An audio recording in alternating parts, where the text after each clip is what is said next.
Hey cultivators, welcome back to another video of Renegade Immortal and I hope कि आप लोग अच्छे और बहुत मज़े में होंगे। वीडियो में आगे बढ़ने से पहले अगर आपने इससे पहले का एपिसोड चेकआउट नहीं किया है तो पहले जाओ और उसे देख लो और अगर देख लिया है तो बिना किसी देरी के इस वीडियो को स्टार्ट करते हैं। जैसा कि हमने लास्ट एपिसोड में देखा था, जू नाम का वह आदमी ज्यादा कुछ नहीं बोला, बस पलटा और हॉन्ग प्रिजन में चला गया। वांगलिन उसके पीछे पीछे चल रहा था और उसके कदम बहुत स्थिर थे। अब नॉवल में आगे जैसे जैसे वे अंदर जाते, किलिंग इंटेंट उतना ही गहरा होता जाता। ग्रे रोब्ड मैन को यह ऑरा बहुत पसंद आई। उसने चुपके से वांगलिन को देखा और वांगलिन को इतना शांत देखकर हैरान रह गया। फिर उसने सोचा कि अगर मो लिहाई इतना स्पेंड करने को तैयार है तो जरूर इसमें कुछ एक्स्ट्रा ऑर्डिनरी होगा। हॉन्ग प्रिजन दो हिस्सों में बंटी हुई थी। जमीन के ऊपर वाला हिस्सा सिर्फ सरफेस था और दूसरा हिस्सा अंडरग्राउंड था। झू नाम के उस आदमी ने तुरंत कार्रवाई करते हुए वांगलिन को सीधे अंडरग्राउंड ले गया। दोनों एक उदास सी सीढ़ी से नीचे उतरे। दीवार के किनारों पर कुछ गोस्टली फ्लेम्स उठ रही थीं। आग की टिमटिमाहट ने इस जगह को और भी भयावह बना दिया था। जब उन्होंने पहली बार सीढ़ियों पर कदम रखा तो वहां बहुत शांति थी, लेकिन जैसे जैसे वे नीचे उतरे, गहराई से चीखने चिल्लाने और दहाड़ने की आवाजें सुनाई देने लगीं। ये आवाजें किलिंग इंटेंट और रिजेंटमेंट से भरी थीं। सरफेस पर जो दिख रहा था उसकी तुलना में यह 10 गुना ज्यादा जोरदार थी।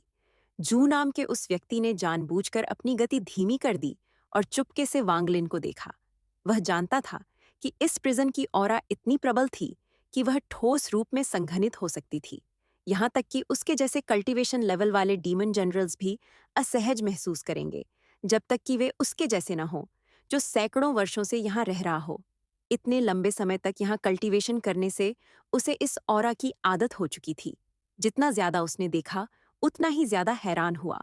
वांगलिन के हाव भाव अभी भी सामान्य लग रहे थे और उसके अवलोकन से ऐसा नहीं लग रहा था कि वांगलिन खुद को सामान्य दिखाने के लिए जबरदस्ती कर रहा था, बल्कि ऐसा लग रहा था जैसे वांगलिन आसपास के माहौल में घुल मिल जाने वाला था। वांगलिन की जांच करने के बाद झू नाम के उस व्यक्ति ने अपने सारे विचार त्याग दिए। वह समझ गया कि अगर यह व्यक्ति यहाँ कल्टीवेशन करने आया है तो उसमें जरूर कोई खास बात होगी। अगर वह और खोजबीन करता तो यह अनुचित होता। सीढ़ी बहुत लंबी थी। काफी देर बाद वे दोनों उस आखिरी छोर पर पहुंचे। वह छोर बहुत डरावना था, मानो कोई विशाल केज हो जिसे हजारों अलग अलग केजेस में बांट दिया गया हो। चीख पुकार और दहाड़ की लहरें, साथ ही अनगिनत गालियां उस इलाके में गूंज रही थीं।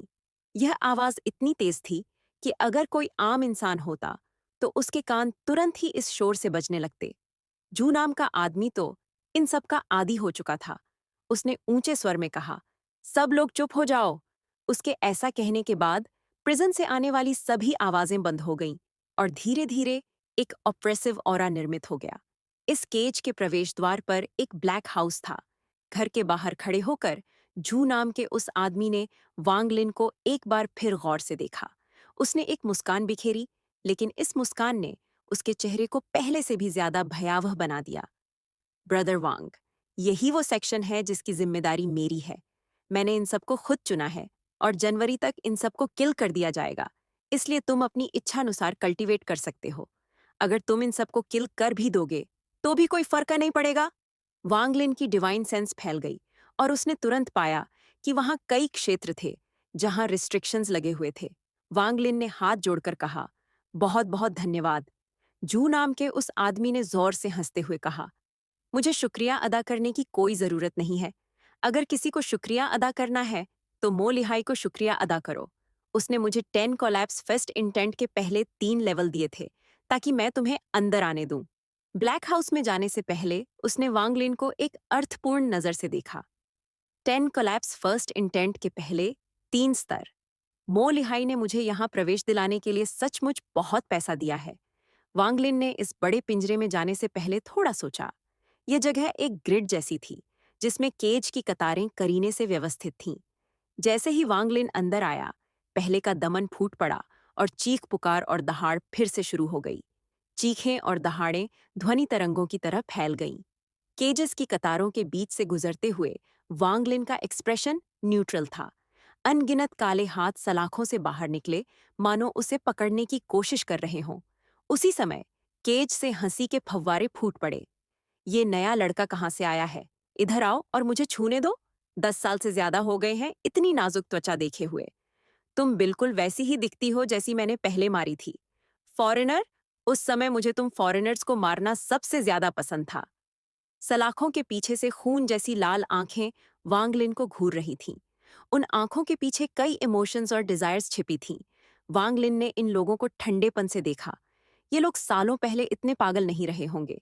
यहाँ ज्यादा समय बिताने की वजह से ये ऐसे हो गए हैं। अगर किसी का दिल मजबूत न हो तो वो यहाँ की किलिंग इंटेंट और रिजेंटमेंट की भावना में फंस जाएगा।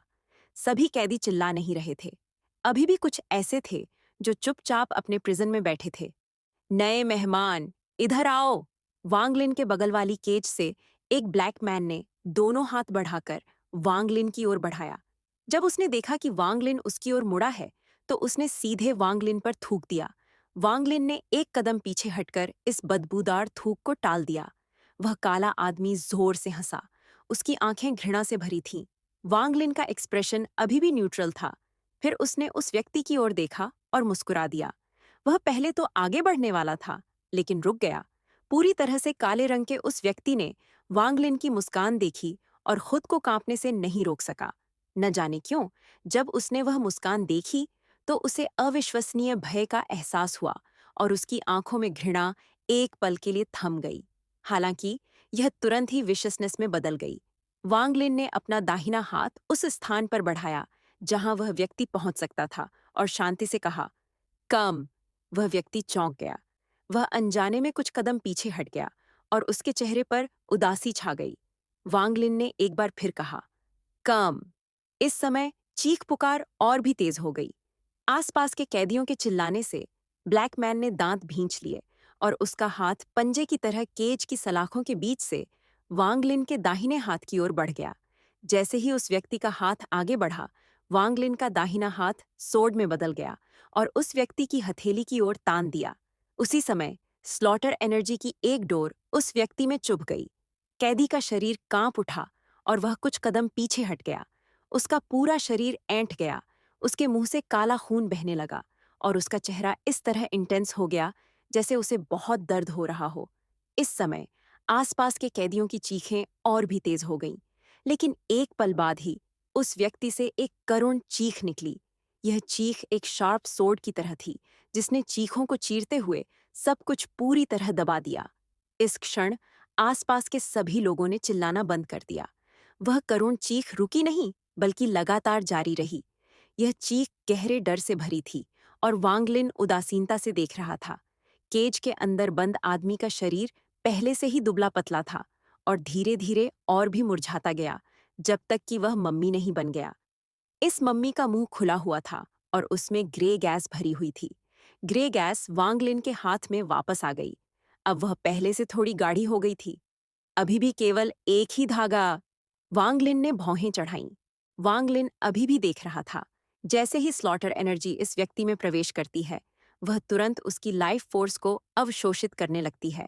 इसमें सोल, ब्लड, मांस और उसका सारा एसेंस शामिल होता है। किसी को किल करने के लिए स्लॉटर एनर्जी का उपयोग केवल उसे नरिश दे सकता है। अगर मैं इसे एक और धागे में विभाजित करना चाहूं, तो भी मुझ में कुछ मिसिंग रह जाएगी, कुछ ज्ञानोदय की कमी। वांगलिन ने मम्मी को देखने से पहले कुछ देर सोचा। इस व्यक्ति का कल्टीवेशन लेवल ऊंचा नहीं था और शरीर में रिस्ट्रिक्शन के कारण वह अपनी फुल स्ट्रेंथ प्रदर्शित नहीं कर पा रहा था। सिर्फ वही ऐसा नहीं था, इस प्रिजन का लगभग हर कैदी ऐसा ही था। उस व्यक्ति की मौत के साथ ही उसकी करुण चीख थम गई और प्रिजन में एकदम सन्नाटा छा गया। हालांकि यह सन्नाटा बस कुछ पल ही रहा, फिर चीख पुकार शुरू हो गई, बस इस बार और भी ज्यादा तेज। वांगलिन अगली केज की ओर चला गया। केजेस के अंदर मौजूद व्यक्ति ने वांगलिन को देखकर एक खून पसीना मुस्कान बिखेरी। उसने अपने होंठ चाटते हुए वांगलिन से दूर हटते हुए कहा, ब्रैट, तुम कल्टीवेशन कर रहे हो ना? मुझ पर एक एहसान करो और मेरे सामने वाले को किल कर दो, फिर मैं तुम्हारा पूरा साथ दूंगा। कैसा रहेगा? उसके सामने वाली केज में बंद आदमी एक हट्टा कट्टा आदमी था। सामने वाले केज वाले ने उसे घूर कर देखा और चिल्लाया, देखने में तो तुम मुझे पहले से ही अप्रिय लगते हो। ब्रैट, अगर तुम उसे मार दोगे तो मैं तुम्हारा पूरा साथ दूंगा। मैं इस शापित जगह में बहुत समय से बंद हूँ। जितनी जल्दी मैं मर जाऊंगा उतनी ही जल्दी रीइंकार्नेट ले लूंगा।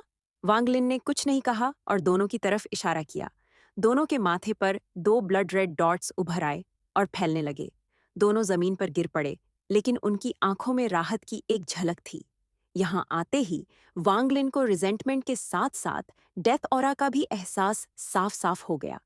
पहले तो उसने सोचा कि यहाँ बहुत से लोगों की मौत की वजह से डेथ ऑनरा है, लेकिन थोड़ी देर यहाँ रहने के बाद वांगलिन को पता चला कि यह डेथ ऑनरा कैदियों की वजह से आ रही है। वे सब मरना चाहते थे, लेकिन बहुतों में खुद को मारने की हिम्मत नहीं थी।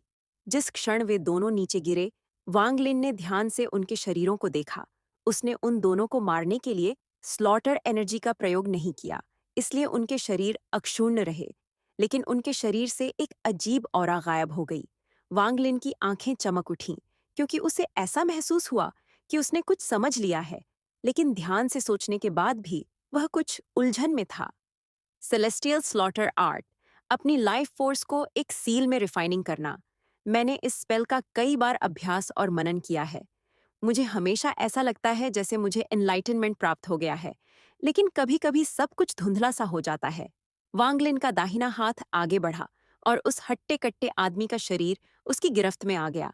वांगलिन ने घुटनों के बल बैठकर उस व्यक्ति की आईब्राउज के छेद की ओर इशारा किया और ध्यानपूर्वक उसकी जांच की। उसकी भौहें और भी ज्यादा सिकुड़ गईं। वांगलिन ने एक गहरी सांस ली और उठकर अगली केज की ओर चल पड़ा। वांगलिन के नक्शेकदम पर चलते हुए एक के बाद एक कैदी मरते गए। हर बार जब वह किसी व्यक्ति की हत्या करता तो वह शव को ध्यान से देखता और काफी देर तक उसकी जांच करता। 5 दिन बाद यहाँ आधे से अधिक कैदी मर गए। एक घनी डेथ ऑरा ने उस क्षेत्र को भर दिया और काफी देर तक गायब नहीं हुई। वांगलिन ने हजारों शरीरों को देखा और धीरे धीरे उसे आत्मज्ञान एनलाइटनमेंट की एक झलक मिली, लेकिन उसके और इस एनलाइटनमेंट के बीच धुंध की एक परत सी थी। वह उसे न तो साफ देख पा रहा था और न ही छू पा रहा था। What am I missing? मैं क्या भूल रहा हूँ? वांगलिन ने सोचा। क्योंकि तुमने काफी नहीं मारे हैं, तुम्हारी मारने की इच्छा काफी नहीं है। जू नाम का आदमी धीरे धीरे अपने काले घर से बाहर निकला। वांगलिन की ओर उसकी नजर में कुछ अलग सा भाव था। वांगलिन ने अपना सिर उठाया। उसने जू नाम के आदमी की तरफ देखा, लेकिन कुछ नहीं बोला। जू नाम के व्यक्ति ने धीरे से कहा, हालांकि मुझे इसकी बारीकियां नहीं पता, लेकिन आप जिस स्पेल की कल्टीवेशन कर रहे हैं वह स्लॉटर से संबंधित होना चाहिए और इसीलिए आपको यहाँ कल्टीवेशन करनी होगी। फिर भी आपने गलत जगह चुनी है, क्योंकि यहाँ स्लॉटर करने से स्लॉटर ऑरा बनाने के लिए पर्याप्त मर्डरस इंटेंट उत्पन्न नहीं होगी। हालांकि मैंने आपको इन 5 दिनों में बहुत से स्लॉटर करते देखा है, लेकिन आपका अधिकांश समय रिसर्च में ही व्यतीत हुआ। कभी-कभी किसी भी रिसर्च की तुलना केवल स्लॉटर में खुद को डुबोने, स्लॉटर के आनंद का अनुभव करने और किलिंग हार्ट प्राप्त करने से नहीं की जा सकती। वांगलिन की आंखें सिकुड़ गईं। मैं डीमन स्लॉटर दांव की कल्टीवेशन करता हूँ। जू नाम के व्यक्ति ने वांगलिन की ओर देखा और कहा, हॉन्ग प्रिजन 10 प्रहरी हैं और केवल मैं ही डीमन स्लॉटर दांव की कल्टीवेशन करता हूँ। मैं स्लॉटर का उपयोग अपने हार्ट को रिफाइन करने और डीमन बनने के लिए करता हूँ। मेरे किलिंग हार्ट का ध्यानपूर्वक निरीक्षण करो। जू नाम के आदमी की बात खत्म होते ही उसकी आंखें अचानक ठंडी पड़ गईं। उसके शरीर से किलिंग इंटेंट का जरा भी संकेत नहीं मिला, लेकिन वांगलिन को लगा जैसे वह अचानक बदल गया हो। हालांकि किलिंग इंटेंट नहीं था, फिर भी वांगलिन को लगा जैसे उसके शरीर के सारे रोंगटे खड़े हो गए हों। उसकी ओरिजिन सोल अनायास ही कांप उठी और उसके दिल में एक एक्सट्रीम डेंजर का एहसास हुआ। तभी उस व्यक्ति से एक अनजानी ऑरा प्रकट हुई। हालांकि यह ऑरा फैल नहीं रही थी, पर एक्सट्रीमली टेरिफाइंग थी। जू नाम के उस आदमी ने धीरे से कहा, म्यान में रखी तलवार तेज होती है और उसमें किलिंग इंटेंट पैदा हो सकती है, लेकिन बिना म्यान वाली तलवार के मुकाबले उसमें एक खास आधार नहीं होता। असली किलिंग हार्ट तो बिना म्यान वाली तलवार ही होती है। अगर तुम सच में स्लॉटर करना चाहते हो तो मैं तुम्हें ऐसी जगह ले जा सकता हूँ जहां तुम्हें असली स्लॉटर का अनुभव हो। वांगलिन ने उस व्यक्ति की ओर देखा और कहा, कंडीशन। जू नाम के व्यक्ति ने प्रशंसा का भाव प्रकट किया और कहा, शीशियाओ नाम के डीमन जनरल को किल करने में मेरी मदद करो। मुझसे मत पूछो क्यों। मेरे किलिंग हार्ट के साथ मैं उसके बराबर का हूँ। लेकिन मुझे उसे गुप्त रूप से मारने का 100% विश्वास है। हालांकि मैं रिस्ट्रिक्टेड हूं और इस हॉन्ग प्रिजन से बाहर नहीं जा सकता, और वह अपने जीवन में कभी यहाँ एंट्री नहीं करेगा। इसलिए यदि आप उसे मारने में मेरी मदद करते हैं, तो मैं आपको अपना स्लॉटर स्पेल विकसित करने में मदद करूंगा। लेकिन मेरी एक और कंडीशन है। आपको स्लॉटर स्पेल का उपयोग करके उसे मारना होगा। उसे स्लॉटर के पाथ पर मरने दो।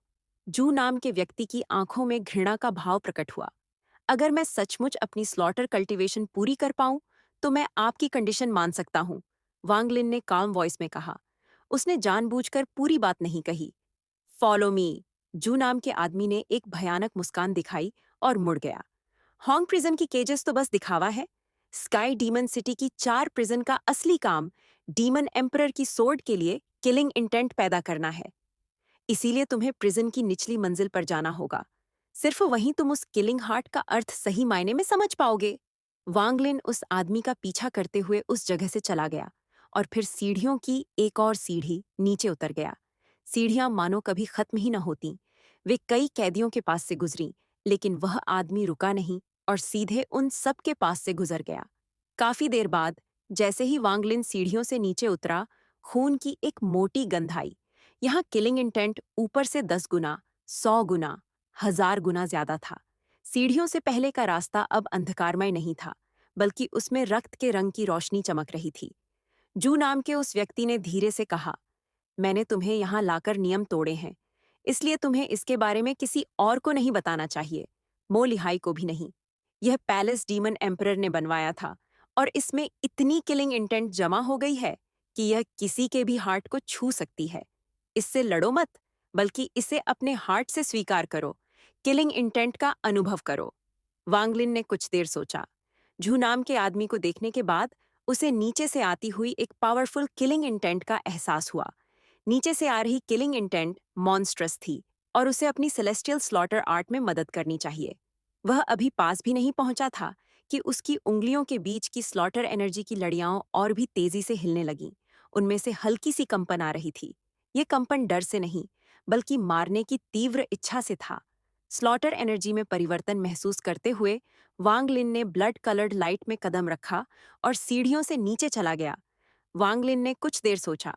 झू नाम के आदमी को देखने के बाद उसे नीचे से आती हुई एक पावरफुल किलिंग इंटेंट का एहसास हुआ। नीचे से आ रही किलिंग इंटेंट मॉन्स्ट्रस थी और उसे अपनी सेलेस्टियल स्लॉटर आर्ट में मदद करनी चाहिए।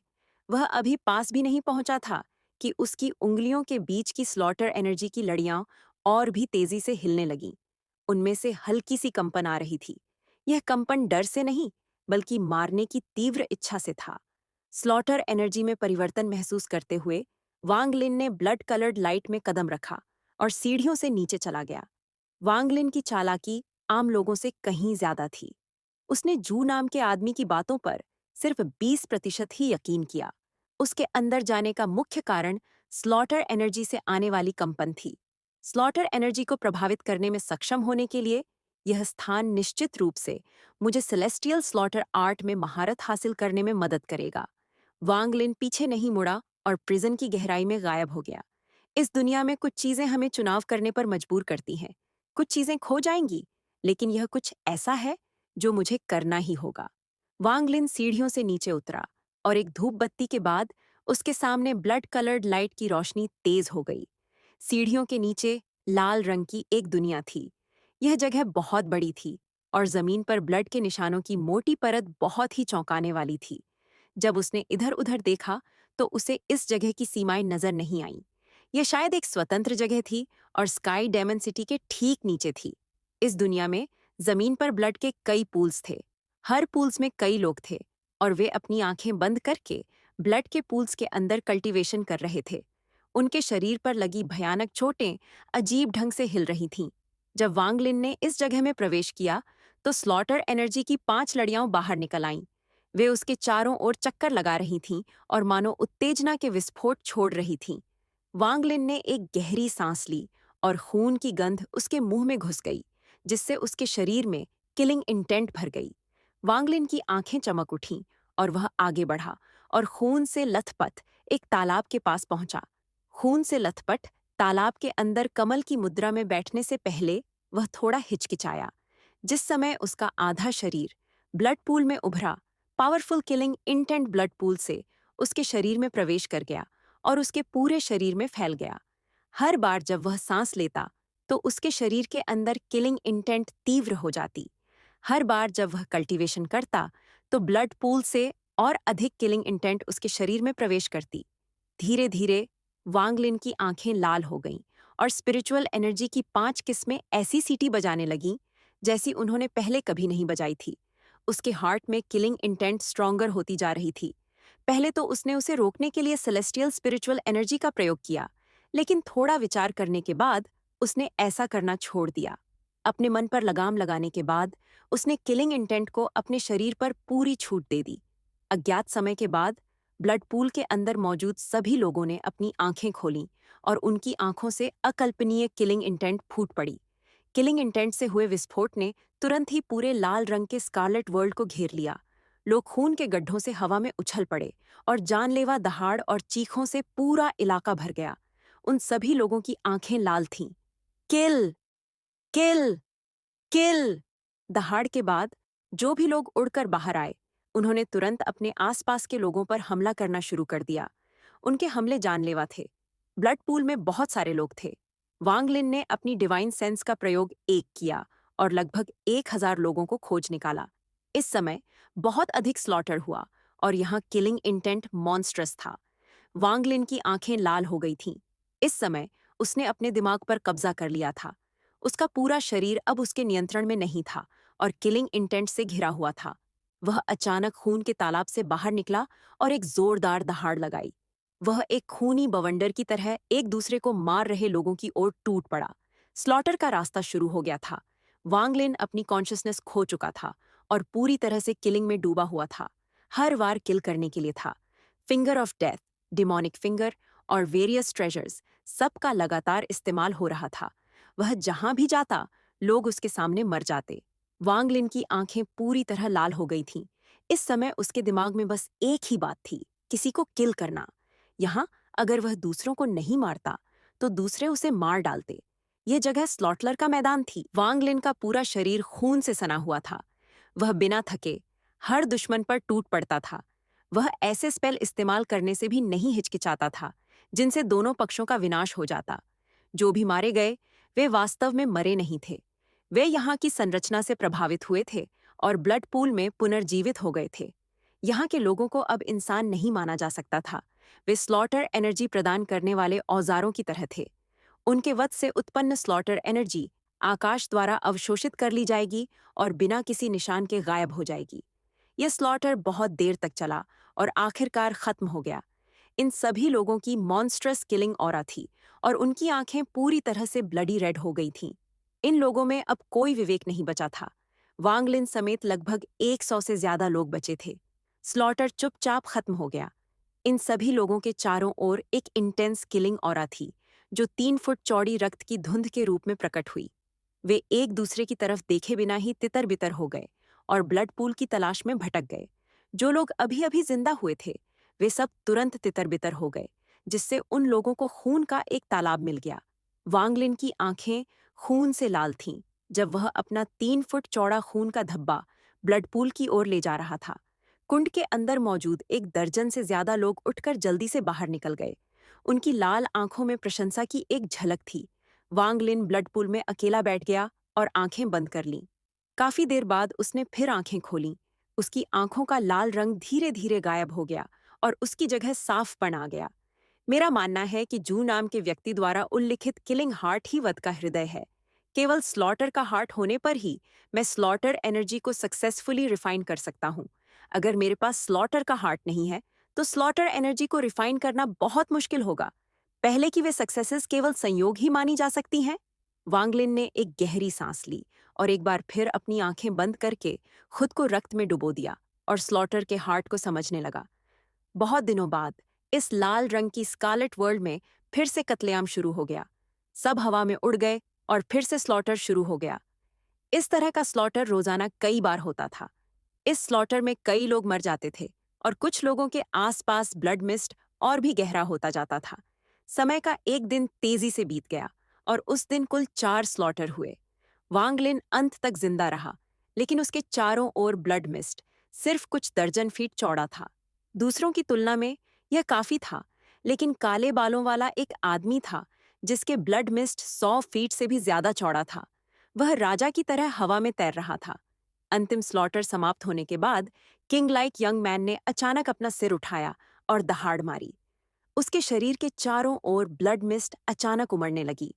ठीक इसी समय अचानक आसमान में बिजली की एक किरण कौंधी। एक सिल्वर ड्रैगन अचानक प्रकट हुआ। उसने अपने नीचे की हर चीज को ठंडी निगाहों से देखा और फिर अचानक जोर से चूसा।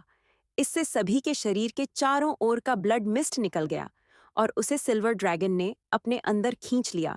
राजा सदृश युवक ने दहाड़ लगाई और सीधे सिल्वर ड्रैगन पर टूट पड़ा। हालांकि जब वह केवल 1000 फीट ऊपर उड़ा तो सिल्वर ड्रैगन पलट गया। ड्रैगन की एक नजर से ही युवक का शरीर ढह गया। युवक के ब्लड मिस्ट को सिल्वर ड्रैगन ने सोख लिया और फिर सिल्वर ड्रैगन गायब हो गया। सिल्वर ड्रैगन गायब होते ही वांग लिन की आंखों में एक स्पष्टता आ गई। वह समझ गया कि सिल्वर ड्रैगन शायद उस डैमन इम्पीरर की स्वॉर्ड थी जिसके बारे में जू नाम के आदमी ने बात की थी। यहाँ उत्पन्न होने वाली स्लॉटर एनर्जी शायद इस डैमिक्स स्वॉर्ड का भोजन थी। काले बालों वाले उस युवक की बात करें तो हालांकि वह मर गया था, फिर भी उसे एक ब्लड पूल में पुनर्जीवित कर दिया गया था। उसके आसपास का सारा ब्लड मिस्ट गायब हो गया था और उसे फिर से ऊपर चढ़ना होगा। एक दिन के स्लॉटर के बाद यह जगह शांत हो गई। वांगलिन ब्लड पूल में बैठा स्लॉटर का मर्म समझ रहा था। जब मैंने सेलेस्टियल स्लॉटर आर्ट सीखी थी तो उस व्यक्ति ने कहा था कि चूंकि मैं लाइफ एंड डेथ की ऑरा की कल्टीवेशन करता हूं, इसलिए मैं इस स्पेल की कल्टीवेशन कर सकता हूं। अब मुझे आखिरकार समझ आ गया। ब्लड पूल से किलिंग इंटेंट वाले धागे वांगलिन के शरीर में प्रवेश कर गए। हालांकि अभी भी कुछ अस्पष्ट विवरण हैं। सेलेस्टियल स्लॉटर आर्ट और लाइफ एंड डेथ डोमेन के बीच संबंध। वांगलिन ने विचार किया। एक रात बीत गई और दूसरे दिन स्लॉटर फिर शुरू हो गया। वांगलिन यहाँ स्लॉटर में पूरी तरह डूबा हुआ था। उसे पता ही नहीं चला कि कितना समय बीत गया था और उसके चारों ओर किलिंग इंटेंट और भी स्ट्रॉन्गर होती जा रही थी। अंतहीन स्लॉटर और किलिंग इंटेंट के अंतहीन अब्जॉर्बिंग ने वांगलिन के शरीर को धीरे धीरे स्लॉटर के हार्ट को समझने की अनुमति दी। जब वांगलिन पहली बार यहाँ आया था तो हर स्लॉटर के बाद 100 से ज्यादा लोग बचते थे, लेकिन अब वांगलिन सिर्फ एक उंगली से किसी को आसानी से मार सकता था। उसकी रक्त रंजित निगाहें उस इलाके पर घूमी और वहां 50 से भी कम लोग बचे थे। 50 लोगों ने एक दूसरे को मारना जारी नहीं रखा, बल्कि अलग हो गए और अपने अपने खून के तालाब ढूंढ लिए। एक दिन के कत्लेआम के बाद वांगलिन के चारों ओर खून का धुंध 50 फीट चौड़ा हो गया था। एक बार फिर अज्ञात समय बीत गया। एक और स्लॉटर शुरू हुआ। इस बार जब यह खत्म हुआ तो वांगलिन ने दहाड़ लगाई। आसमान में 20 से भी कम लोग बचे थे। वांगलिन के चारों ओर ब्लड मिस्ट अब 70 फीट चौड़ा हो गया था और बाकी सभी के ब्लड मिस्ट भी कई दर्जन फीट चौड़ा था। इस लाल रंग की स्कारलेट वर्ल्ड में दिन बीतते गए। हालांकि वांगलिन बीच बीच में अपनी स्पष्टता वापस पा लेता था, फिर भी उसे पता ही नहीं चलता था कि कितना समय बीत गया है। अगर स्लॉटर एनर्जी की 5 किस्में लाइफ फोर्स की सील में न बदल गई होती जो उसके शरीर को ढंक लेती, तो वांगलिन का मानना था कि वह यहाँ पहले ही कई बार मर चुका होता।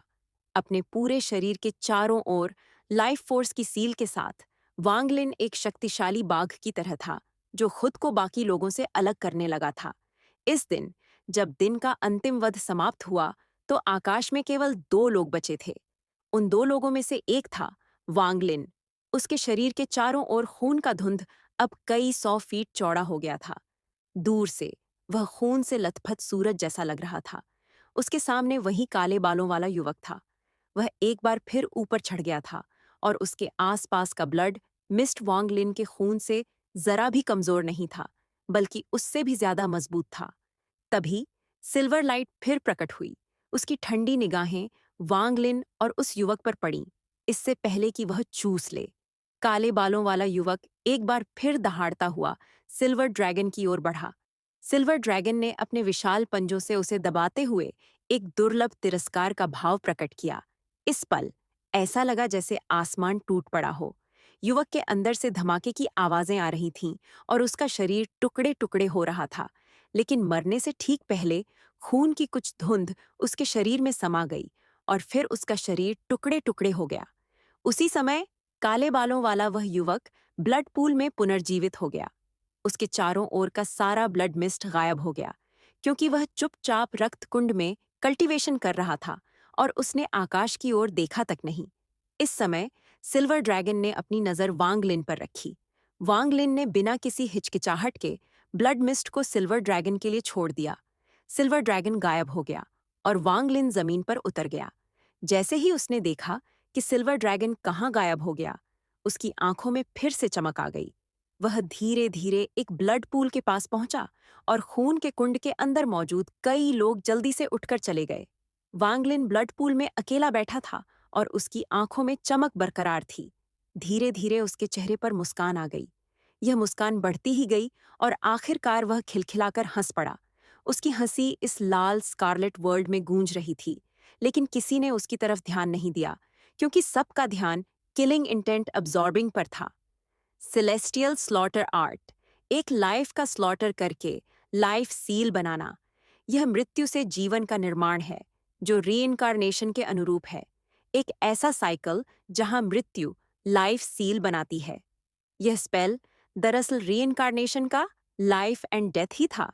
लाइफ एंड डेथ के बीच का ट्रांसफॉर्मेशन, वह सिल्वर ड्रैगन भी यही कर रहा था।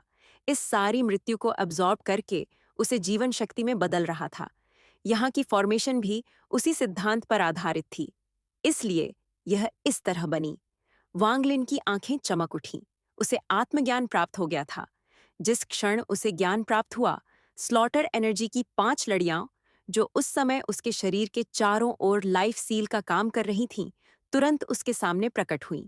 वे उसकी छाती के सामने एकत्रित होकर एक विशाल ग्रे वॉर्टेक्स का रूप ले लिया। यह ग्रे वॉर्टेक्स उसकी छाती के सामने तेजी से घूमता हुआ उसके शरीर के अंदर गायब हो गया। इस क्षण उसका पूरा व्यक्तित्व बदल गया और इस लाल रंग की स्कारलेट वर्ल्ड में एक अभूतपूर्व किलिंग ऑरा अचानक प्रकट हुई। इस समय इस लाल रंग की स्कारलेट वर्ल्ड में हर व्यक्ति ने अपनी आंखें खोलीं और वांगलिन को देखा। Killing aura! वांगलिन की आवाज उसकी लाल दुनिया में गूंज उठी। जैसे जैसे उसकी सेलेस्टियल स्लॉटर आर्ट फैलती गई, वांगलिन के पास के ब्लड पूल से विस्फोटों की आवाजें आने लगीं। वे लोग जो न जाने कितनी बार मारे गए और पुनर्जीवित हुए थे, सभी विस्फोटित हो गए और स्लॉटर एनर्जी के धागे बन गए। पल भर में स्लॉटर एनर्जी की लगभग 100 लड़ियां बन गईं। वे ग्रे गोस्ट्स की तरह वांगलिन के चारों ओर चक्कर लगाने लगीं। यह यहीं खत्म नहीं हुआ। वांगलिन को केंद्र में रखकर खून के कुंडों के अंदर मौजूद सभी लोग फट गए और ग्रे गैस में बदल गए। पूरी लाल दुनिया ढहने लगी। भारी मात्रा में ग्रे गैस संघनित होकर स्लॉटर एनर्जी में बदल गई और वांगलिन के चारों ओर चक्कर लगाने लगी। जो लोग गिरे थे, उनमें से कोई भी जिंदा नहीं हुआ।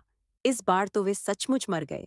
जिस पल उनके शरीर गिरे, अनगिनत सालों में पहली बार उनकी आंखों में स्पष्टता आई, और उस स्पष्टता के भीतर एक राहत की झलक थी। धमाकों की आवाजें और ग्रे गैस का नजारा लाल रंग की दुनिया में छा गया।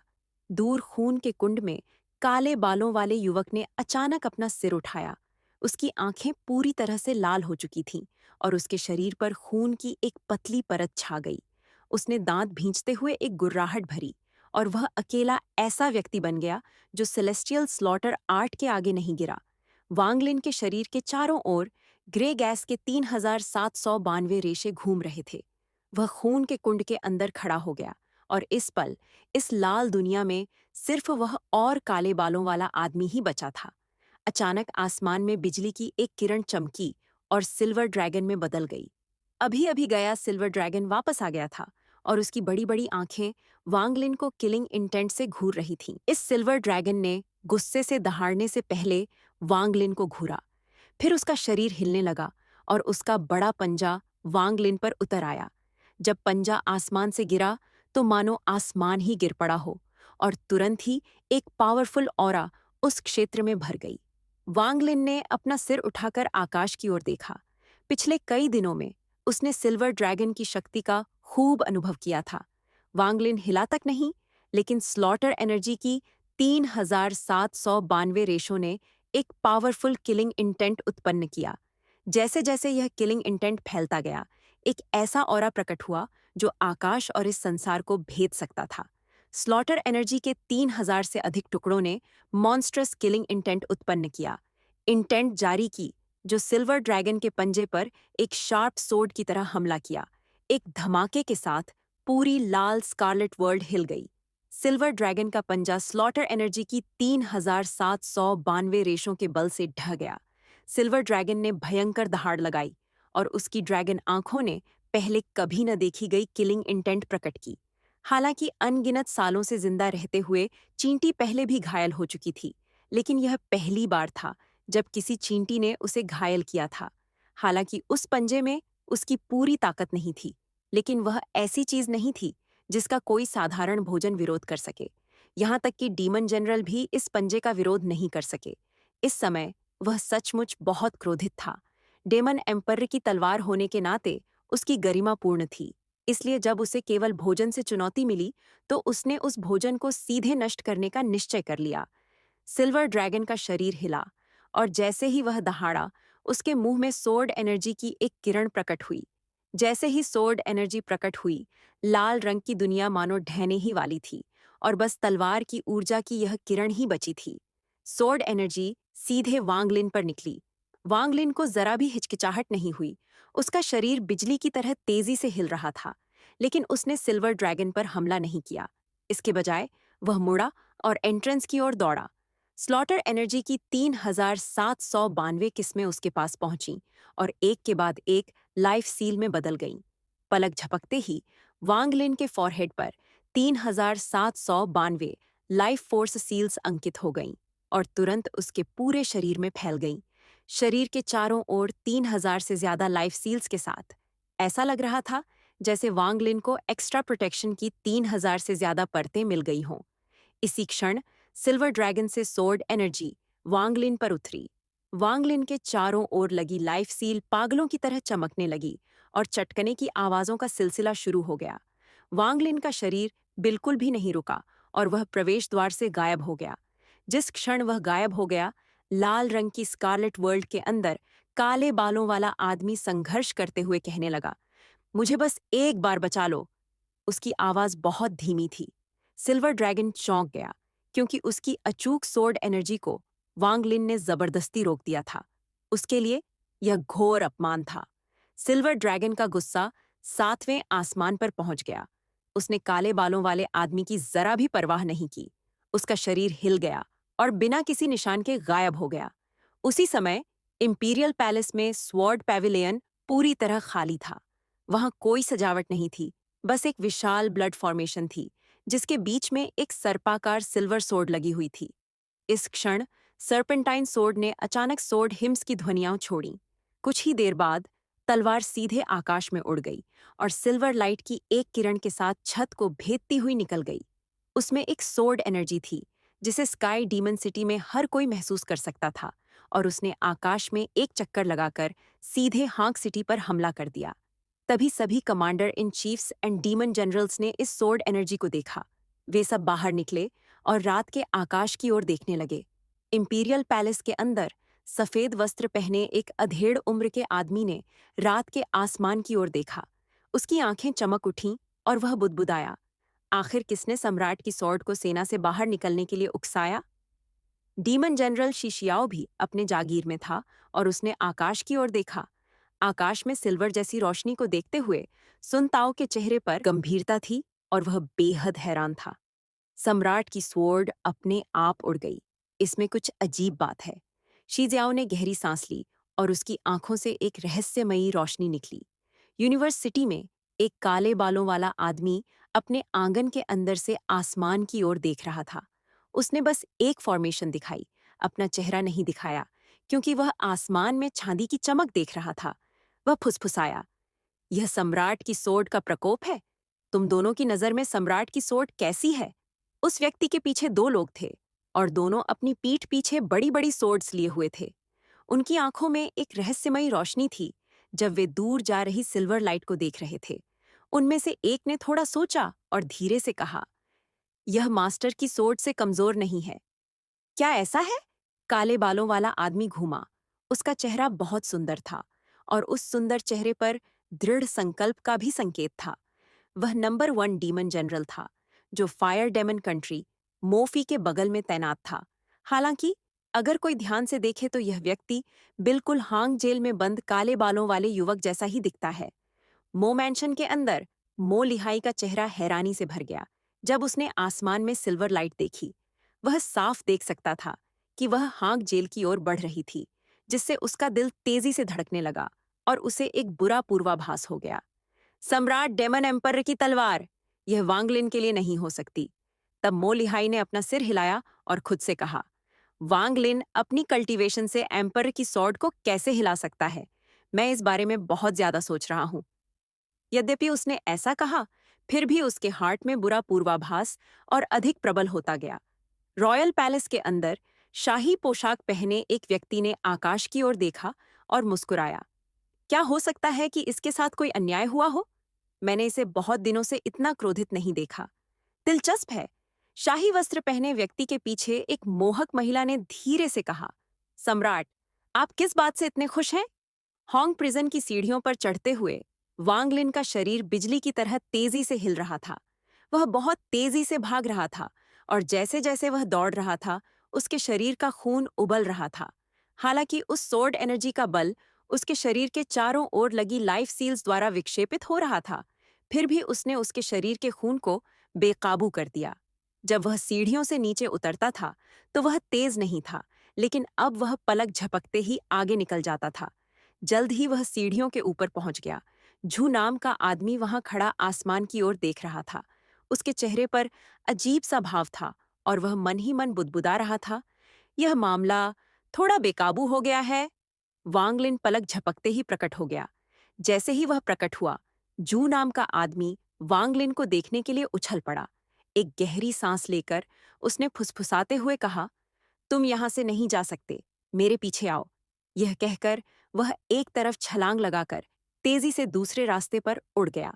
वांगलिन की आंखें सिकुड़ गईं, लेकिन जल्द ही उसने अकल्पनीय सोर्ड एनर्जी को बिजली की गति से उड़ते हुए महसूस किया। वह उस सोर्ड एनर्जी से भलीभांति परिचित था। वह सिल्वर ड्रैगन था। अपनी खोपड़ी सुन्न होते देख वांगलिन जल्दी से उस आदमी का पीछा करने लगा जिसका नाम जू था। उसने बिना किसी को बताए अपनी उपस्थिति छिपा ली। वे दोनों बहुत तेजी से आगे बढ़े और हॉन्ग प्रिजन से निकलकर गायब हो गए। उन दोनों के जाने के कुछ ही देर बाद एम्पर की सोर्ड आ पहुंची और सीधे दरवाजा तोड़कर प्रिजन में घुस गई और उस खाने की तलाश में जो उसकी गरिमा को नष्ट कर रहा था। तभी हांग सिटी में एक घर की दीवार पर एक छेद चुपचाप दिखाई दिया। वांगलिन उस छेद से बाहर निकला। झू नाम का वह आदमी बाहर तो नहीं आया, लेकिन एक गहरी सांस छोड़ते हुए जल्दी से बोला, हमारे समझौते को मत भूलना। इसके साथ ही दीवार बंद हो गई और जू नाम का वह आदमी तेजी से वहां से चला गया। भागते हुए उसने मन ही मन बुदबुदाया, यह सब बेकार था। अगर मुझे पता होता कि वह एम्पर की सॉर्ड यहाँ लाने वाला है, तो मैं उसे वहां हरगिज नहीं भेजता। वांगलिन ने अपनी उपस्थिति पूरी तरह से छिपा रखी थी। उसने उड़ने के लिए सेलेस्टियल स्पिरिचुअल एनर्जी का इस्तेमाल नहीं किया, बल्कि सड़क पर तेजी से चल रहा था। उसे दूर से हॉन्ग प्रिजन से विनाश की आवाजें और साथ ही तलवारों से बजने वाले एंग्री सोर्ड हिम्स सुनाई दे रहे थे। वांगलिन और भी तेजी से आगे बढ़ा। यह जगह मो मैंशन से ज्यादा दूर नहीं थी। आधे अगरबत्ती के बाद वह मो मैंशन पहुंच गया। मो लिहाई आंगन में खड़ा हॉन्ग प्रिजन को घूर रहा था और उसके हार्ट में एक डिजास्टर का फीलिंग था। इस समय उसने तुरंत वांगलिन को देखा और जब उसने देखा कि वांगलिन ने अपनी उपस्थिति कैसे छिपाई है, तो वह तुरंत समझ गया कि क्या हो रहा है, क्योंकि वह बहुत चालाक था। उसने एक कड़वी मुस्कान के साथ वांगलिन को फेक माउंटेन की ओर ले गया और अपनी वन पाल्म से एक छेद बना दिया। यहीं पर मैं बंद दरवाजों के पीछे कल्टीवेशन करता हूँ। तुम्हें थोड़ी देर यहीं छिप जाना चाहिए। वांगलिन की डिवाइन सेंस फैल गई और वह बिना कुछ कहे उसमें कूद पड़ा। मोलिहाई ने गहरी सांस ली और बैठकर छेद बंद कर दिया। उसने वहां कल्टीवेशन शुरू कर दी, जैसे कुछ गड़बड़ ही न हो। मोलिहाई के लिए यह रात नींद रहित होने वाली थी और स्काई डेमन सिटी के निवासियों के लिए भी यही स्थिति थी। पूरा स्काई डीमन सिटी रात भर सिल्वर लाइट से जगमगाता रहा। जब एम्परर की सोर्ड उसे घायल करने वाला भोजन नहीं ढूंढ पाई, तो वह और भी क्रोधित हो गई। उसने स्काई डीमन सिटी के आकाश में बेतहाशा खोजबीन करने से पहले होंग प्रिजन को नष्ट करने का निश्चय किया। इससे मो लिहाई का काम और मुश्किल हो गया। वह अपनी डिमोनिक स्पिरिचुअल एनर्जी से वांग लिन की उपस्थिति को छुपाता रहा ताकि एम्परर की सोर्ड वांग लिन तक न पहुंच सके। एम्परर की सोर्ड ने मो लिहाई को देखा जरूर, लेकिन मो लिहाई ने अपनी डिमोनिक स्पिरिचुअल एनर्जी को बहुत ज्यादा फैला दिया था, इसलिए एम्परर की सोर्ड बस यूं ही निकल गई। सच तो ये है कि अगर एम्परर की सोर्ड गौर से भी देखती तो भी वांग लिन को ढूंढ नहीं पाती। वांग लिन ने अपनी ऑरा पूरी तरह छिपा ली थी और हेवन डिफाइंग बीड में प्रवेश कर गया था। वह ली मुवान की नेसेंट सोल के सामने बैठा था। रात भर एम्परर की सोर्ड और भी ज्यादा क्रोधित होती रही। उसने पूरी रात स्काई डीमन सिटी में खोजबीन की, लेकिन उसे उस घृणित भोजन का नामो निशान तक नहीं मिला। उसका गुस्सा बढ़ता ही गया। यह इसका एक और अपमान था। सुबह सुबह एम्पर की सोर्ड अनिच्छा से भर गई और उसने सोर्ड हिम की ध्वनि निकाली। फिर वह होंग प्रिजन की ओर मुड़ी और सोर्ड एनर्जी की एक किरण छोड़ी, जिससे 1000 फीट से भी ज्यादा लंबी दरार बन गई। अपना क्रोध मुक्त करने के बाद एम्पर की सोर्ड क्रोध से भरी हुई सेना में वापस आ गई। Hong prison sky demon city की 4 बड़ी प्रिजन में से एक थी। हालांकि एम्परर की सोर्ड से इसे नुकसान पहुंचा था, फिर भी बहुत सारे लोगों और सामग्रियों की मदद से इसे जल्दी से ठीक कर दिया गया। हालांकि एम्परर की सोर्ड की नज़र होंग प्रिजन पर थी, इसलिए जब भी इसे ठीक किया जाता, एम्परर की सोर्ड प्रकट होकर इसे नष्ट कर अपना गुस्सा निकालती। तो दोस्तों, ये वाला वीडियो एपिसोड यही खत्म होता है, मगर इसके आगे का एपिसोड बहुत जल्द ही अपलोड हो जाएगा। आगे का एपिसोड देखने के लिए जल्दी से चैनल को सब्सक्राइब कर लो